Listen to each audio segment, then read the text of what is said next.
straight back into another episode. So I want to get this car rolling now and down on the ground and driving or whatever. So we're going to tidy up this engine bay. So obviously we've got to sort out the water system now, because there's no water system going on. There's all the hoses, nothing's got Jubilee clips on it. You know, we've got hoses missing from the back, whatever. So we're going to get on with that now, getting all the hosing sorted so we can get some water into this car, so we can keep it cool, have it running for a little bit longer, so we can warm it up. Obviously we've got to sort out this coolant ECU as well. As I said to you in the previous episode, I'm going to be changing over the pulley, because I had this lightened pulley on there at the minute that's got like a stock size pulley.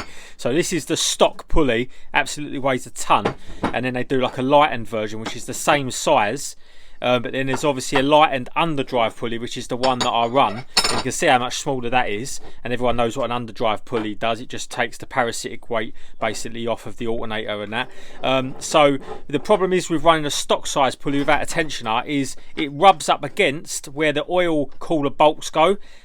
You can clock the bolts and all that, it's a bodge. You're going to be like doing high revs on the motorway, it's going to rip the belt, you're going to have no alternator. Just go for the smaller pulley. They're hard to get now because the manufacturer, the person that used to make them, doesn't make them anymore, or if they do, they only get small batches in.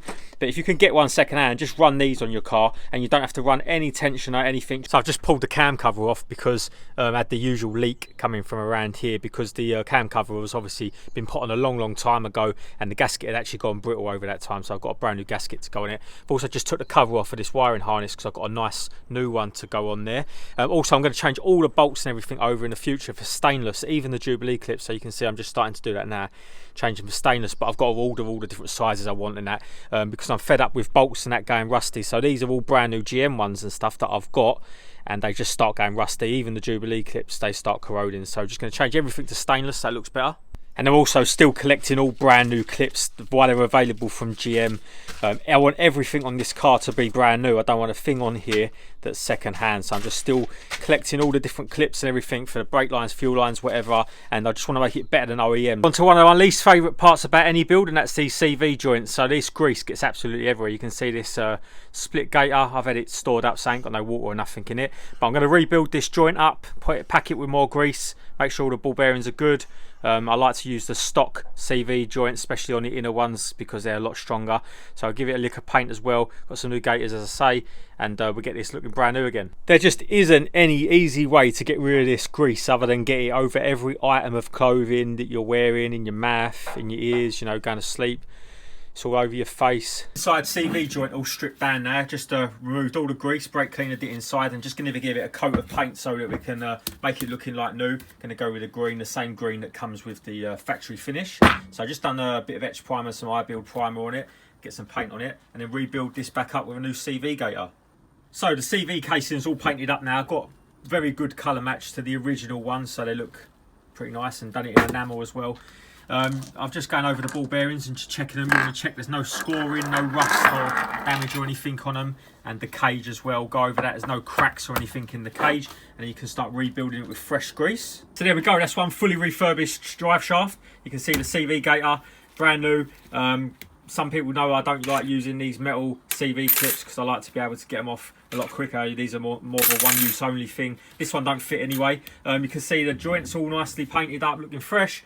So we get this back in there now, one more to do, and then we can get some gearbox fluid in there, get this car on the ground. So we're moving over to the drive shaft on the driver's side drive shaft now. Now you can see that this shaft would be massive if it was one piece. A lot of cars did used to run just one piece in the old days, but they split them up into two pieces. It's called a three-piece drive shaft. So obviously you've got the passenger side and you've got the longer drive shaft on the driver's side that split into two.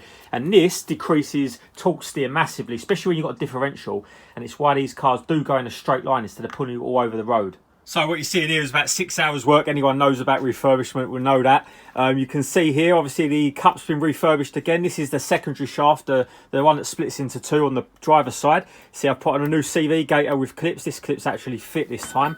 So I've refurbished the bracket as well, took it all apart. I've re-greased the bearing, took all that lot apart. I've also obviously sprayed the shaft up. You can see everything's been rebuilt. The CV joint has been fully re-greased. Even this shaft has all been repainted and ready to go on, so we can get that back in now. We can get some gearbox fluid into the gearbox. Right, so that's the drive shafts all nicely fitted in there now, looking really fresh. Needs a quick wipe down under here because it's a little bit dusty.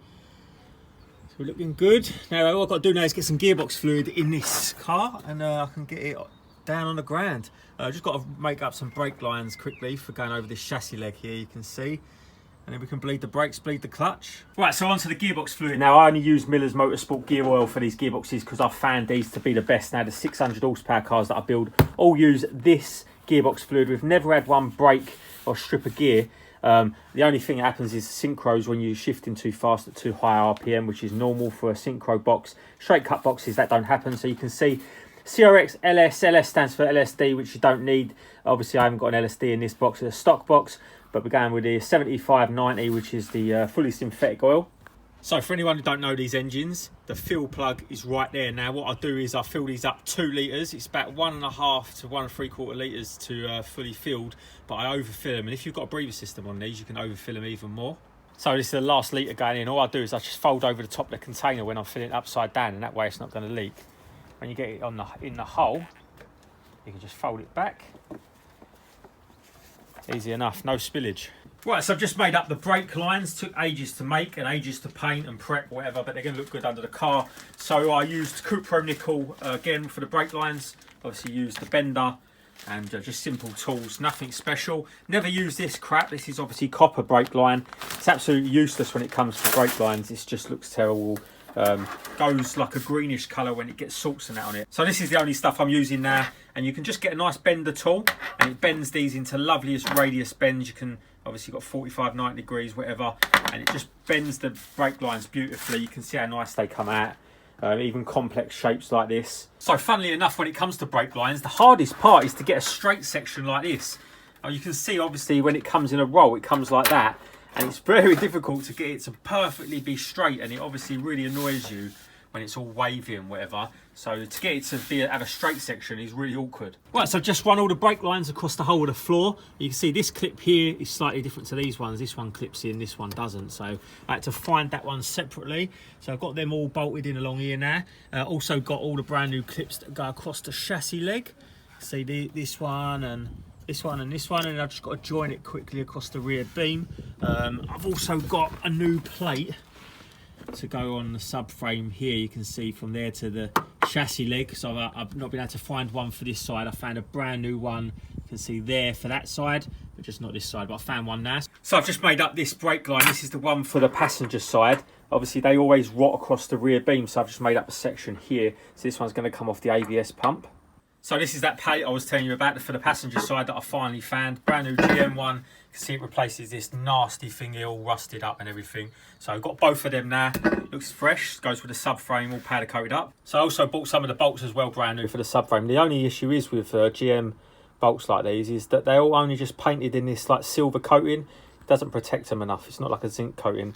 I know you can't really zinc coat 10.9 tensile steel bolts.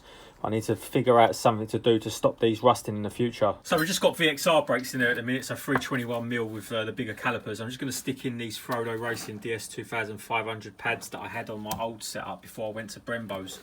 It's a full weight car. I'm not used to full weight cars, so I want to make sure it stops. So I'm going to stick these in, see how they are. If not, I'll stick the Brembo's on for my silver car. Finally, the driver's side brake line from the chassis leg. You can see I had to do a load of different bending and twisting, all sorts of things on and off the car. So you can see I've joined it here. It normally rots around this section here where it goes along the chassis leg. You'll see when I fit it. So that's going to be the new brake line now. That's all bent up. Brake line fitted. You can see how that fits nicely. Goes around the chassis leg, goes around the back. All fitted to the nice stainless lines. Just got all the pads in as well. You see this caliper has been refurbished, new steels, new everything. This was done in a previous episode, so go back and check that out if you want to know how to rebuild that. So the chassis is looking good. Everything's complete here now. Just got the ABS sensors and stuff to plug in. Just got some new clips for the bracket there. So here's just a quick tip for you when you're flaring these brake lines. If you do it when it's freezing cold out, they won't flare properly. You know, they're going to twist, they're going to whatever in there. Make sure also you put it in a vise so you can get this clamping force down as hard as you can. Because when you're clamping this flare down, if you're doing it by hand, you're just never going to get it tight enough. So what I'll do is I get a heat gun or a blowtorch and I just warm up the end just so it's got a little bit of temperature into it, and it flares so much easier. And when it cools down, you can see how nice the flare looks. Just finished up making the last of the brake lines. You can see the bottom one's the conifer one, much better material. The top one's copper. Even though it was brand new, you can see what happens to it. It goes green, nasty, and it's all over the place. Like, so I thought I'd make it again properly with a bender. You can see how nicely that one's come out, nice and crisp. It's going to look a lot better. Just leaving this tag end long at the minute, so I can trim it down on the car. So I'm going to get that on, and I think you agree that looks a lot better. So the last piece of the braking system to fit is this new handbrake cable. I just took it off the silver car because it's literally been on there, like, you ain't even done like 10 miles on the road. So I'm going to just pull this off, put this on the red car, get rid of that nasty one. There's nothing worse than a sticking handbrake cable. Right, so brake fluid time. As usual, always using this ATE Super Racing fluid. Basically, it used to be called Super Racing Blue because it had a blue additive in it. I wish it still had that additive in it because it used to be able to detect leaks a lot easier. Now it's gone to like a clear or a brand type because they've had to take the dye out of it. Some regulations in, I don't know if it's the EU or America, something like that. I use the .4 because it's got a really high boiling point for a .4.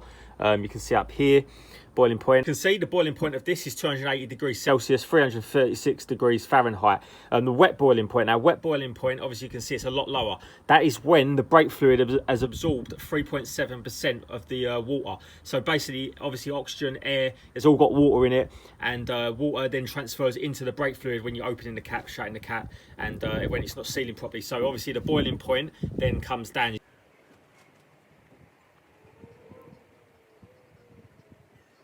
So just bred the brakes all the way around, took a lot of fluid, also done the clutch.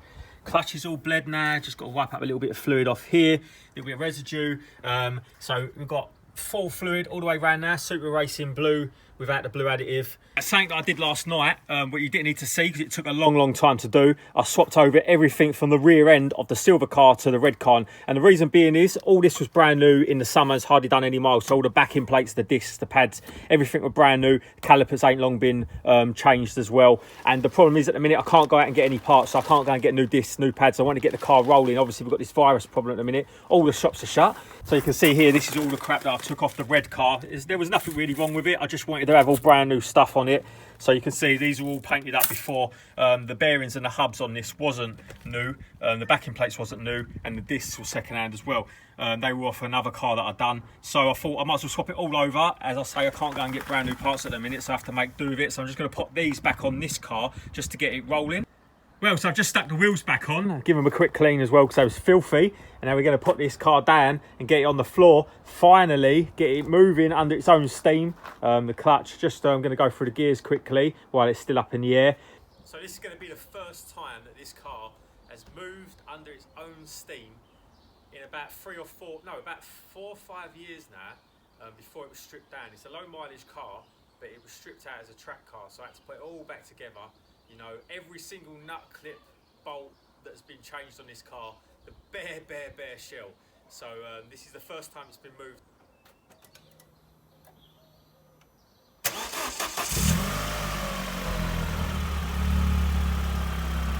can hear how nice it sounds. It's already all done, as you can tell. No problem start.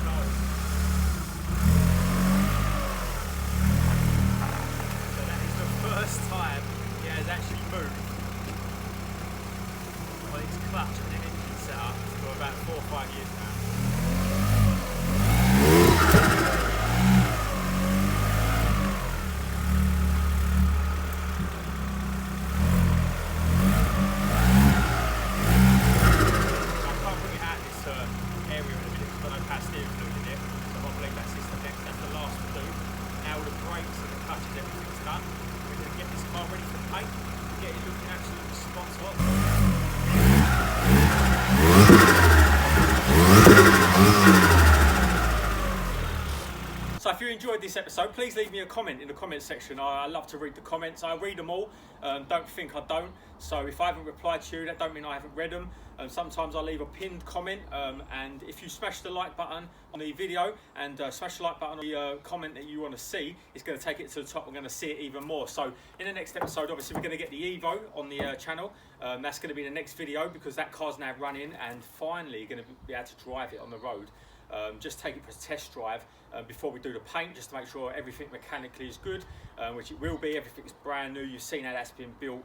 Around here we've got a lot of speed bumps, so it's quite awkward to actually take it for a test drive and get out of my road because the speed bumps are like mountains around here, like they probably are in your area.